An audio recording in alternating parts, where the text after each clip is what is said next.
মানুষ আমাকে চোর বলে, ভুয়া বলে, প্রতারক বলে, একটা অভিযোগ প্রমাণ হওয়ার আগেই মানুষ আমাকে এইসব বলে আখ্যায়িত করে। আমার বাচ্চা স্কুলে যেতে পারে না, তখন আমার ভাই বোন, আমার বাবা নাই, আমি আমার ভাই বোনের গার্ডিয়ান, আমার ভাই বোন স্কুল কলেজে যেতে পারে না।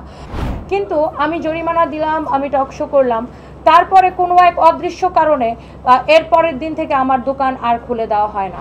এখন সেই 5000 পিস ড্রেসের মধ্যে উনি এখন সেটা তো আমি তো আর জীবনে পাকিস্তান যাই না, বা আমি ইম্পোর্টারও না, আমি কিভাবে সেটা নিশ্চিত করবো? সো আজকে হাইকোর্টের নির্দেশে সামরিজ ভাই তনির শোরুম খুলে দেওয়া হয় এবং সেখানে প্রেস কনফারেন্সে তনি নিজেও কিছু অভিযোগের কথা বলেন এবং তিনি জানান তার সঙ্গে যা যা হয়েছে, 1 মাস ধরে নাকি তার উপর জুলুম চালানো হয়েছে নানাভাবে। এখন কি বললেন আপনারাই শুনুন। একটা সরকারি প্রতিষ্ঠানের কর্মকর্তা আমার উপর যে জুলুমটা করেছে বিগত 1টা মাস, এটা আসলে আমি বাধ্য হয়ে মহামান্য হাইকোর্টের কাছে গিয়েছি। কারণ আমি আপনাদেরকে বলতে চাই, আপনারা সবাই অলরেডি অবগত যে আমার দোকানটা 13 তারিখ যে ক্রেতা পণ্যটি ক্রয় করে, তিনি সেটা অনলাইনে ক্রয় করে এবং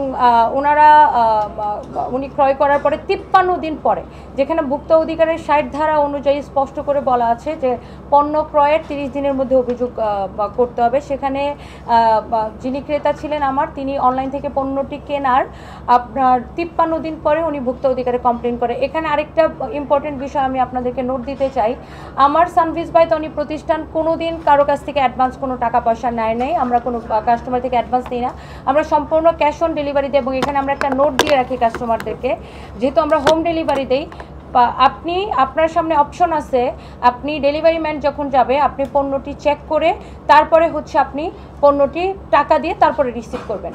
তো এখন একজন ক্রেতা সে 53 দিন পণ্যটি যে ব্যবহার করে নাই, সে যে ওয়াশ করে নাই, সেটার গ্যারান্টি কিন্তু আপনি বা আমরা কেউ বলতে পারবো না। তো যাই হোক, তারপরে কিন্তু ওনারা যখন সাময়িক সময়ের জন্য আমাদের দোকানটি বন্ধ করে দেয়, কিন্তু তখন ওনারা ওনাদের ফেসবুক পেজে, ভেরিফাইড পেজে ওনারা পোস্ট করে, ওনারা বন্ধ করে সাময়িক সময়ের জন্য, কিন্তু ওনারা পোস্ট করে যে সিলগালা করা হয়েছে। সো সিলগালা আর সাময়িক সময়ের জন্য বন্ধ, দুইটা কিন্তু দুই জিনিস।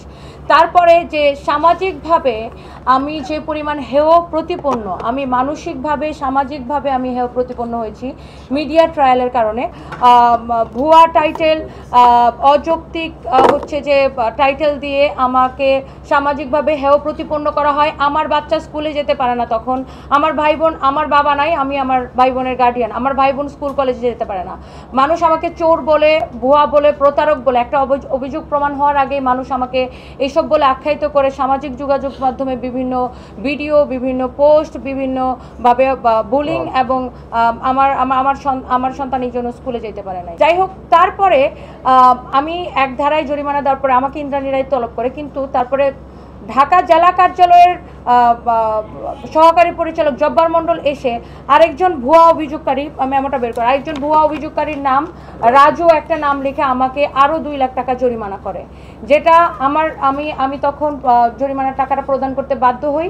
কারণ তখন ওই সময় আমার কাছে মুখ্য বিষয় ছিল যে যেহেতু সামনে ঈদ, আর আমি আসলে আমাকে ব্যবসা করেই চলতে হবে, আমি জরিমানার টাকাটা দিয়ে আমি এখান থেকে মানে আমার দোকানটা খুলতে চাই। এবং ওনারা আমাকে আশ্বস্ত করে জরিমানার টাকা, এখানে আমার 2টা জরিমানার রসিদ আছে, জরিমানার টাকা দিয়ে দিলে ওনারা আমাকে আমার দোকানটা খুলে দিবে। কিন্তু পরবর্তী সময় আমি জরিমানা দেওয়ার পরে ওনারা আমাকে বলে যে আপনার আমাদের সাথে একটি টক শো করতে হবে ডিজি মহোদয়ের সাথে, তাহলে আমরা আপনার সব শোরুম খুলে দিব এবং আমরা আপনার অন্য কোনো শোরুমে অভিযান চালাবো না। কিন্তু আমি জরিমানা দিলাম, আমি টক শো করলাম, তারপরে কোনো এক অদৃশ্য কারণে এর পরের দিন থেকে আমার দোকান আর খুলে দেওয়া হয় না। কিন্তু আমি যার থেকে পাইকারি কাপড় কিনি, লাকনি কালেকশন নামে, তাদের দোকানে তারা অভিযান চালায়, তাদের দোকান থেকেই একদিন পরে খুলে দেয়। এবং লাকনি যেখানে স্বীকারোক্তি দেয় যে সে আমার কাছে 5000 পিস পাকিস্তানি ড্রেস সে আমার কাছে হোলসেলে সে বিক্রি করে, তো সেখানে লাকনির দোকান খুলে দেওয়া হয় একদিন পরে, কিন্তু আমার দোকান কোনো এক অদৃশ্য কারণে কেন জানি খোলা হচ্ছে না, যেখানে আমি জরিমানা দিয়ে দিছি। আপনি সবগুলো কথা বলেছেন, যে কথাগুলো আসেনি সেটাই বলতে চাই। আপনি ওই যে পাকিস্তানি ড্রেসের যে কথাটা, এই কথাটা আপনি ক্লিয়ার করেননি আসলে, যে পাকিস্তানি ড্রেসগুলো যেটা বিক্রি করা হয়েছে আসলে এটা কোন ঘটনাটা, আদালতে এটা কি হলো? আচ্ছা, আমি কিন্তু উল্লেখ করেছি যে আমি যেখান থেকে হোলসেলে কিনি, হ্যাঁ, আমি কিন্তু ইম্পোর্টার না, আমি কিন্তু শুরু থেকে বলেছি আমি হচ্ছে আমার লাইসেন্স কি, আমি হচ্ছে খুচরা রেডিমেড গার্মেন্টস খুচরা বিক্রেতা। আমি কিন্তু কোনো ইম্পোর্টার বা পাইকারি বিক্রেতা না, আমি অন্য জায়গা থেকে কিনে নিয়ে আসি। তো আমি যে লাকানি কালেকশন থেকে, যেখানে লাকানি কালেকশন স্বীকারোক্তি দিয়েছে আমার কাছে সে 5000 পিস ড্রেস বিক্রি করেছে, সেখানে সে এটা কোথায় থেকে নিয়ে আসছে এটা কিন্তু নিশ্চিত আমি করতে পারবো না, বা ইম্পোর্টের কাগজ কিন্তু আমি দেখাইতে পারবো না ভাইয়া। তিনি কিন্তু অস্বীকার করেছেন যে এটা পাকিস্তানি ছিল না, এটা ফেক ছিল। সেটা ওনার বিষয়, উনি কিন্তু এটা অস্বীকার করেছে উনি আমাকে 5000 পিস ড্রেস বিক্রি করেছে। এখন সেই 5000 পিস ড্রেসের মধ্যে উনি এখন সেটা তো আমি তো আর জীবনে পাকিস্তান যাই না, বা আমি ইম্পোর্টারও না, আমি কিভাবে সেটা নিশ্চিত করব? তাহলে এটাই প্রমাণিত যে যে প্রোডাক্ট ছিল ওটা পাকিস্তানি ছিল না। না, এটা এখনো প্রমাণিত হয় নাই, সেটা তো মহামান্য হাইকোর্টে। এই বিষয়টা কি বলবেন? যেহেতু আমি খুচরা বিক্রেতা, আমি আমার হোলসেলারের থেকে কিনে আনি, আমার হোলসেলার আমাকে যেটা এনশিওর করে আমি কিন্তু সেটাই আমি প্রচার করি। এবং আমি এখন মিডিয়ার মাধ্যমে একটা জিনিস আমি বলতে চাই, বিগত এই কয়দিনে আমি একজন উদ্যোক্তা হিসেবে আমি তো অনেক কিছু শিখেছি। তো আমি একটা জিনিস হাইলাইট করতে চাই, সেটা হচ্ছে সানবিজ বাই তনি পাকিস্তানি আর অন্য কোনো দেশের আমি নামও বলতে চাই না, সানবিজ বাই তনি তার প্রত্যেকটা পণ্য তার নিজস্ব ট্যাগে বিক্রি করবে।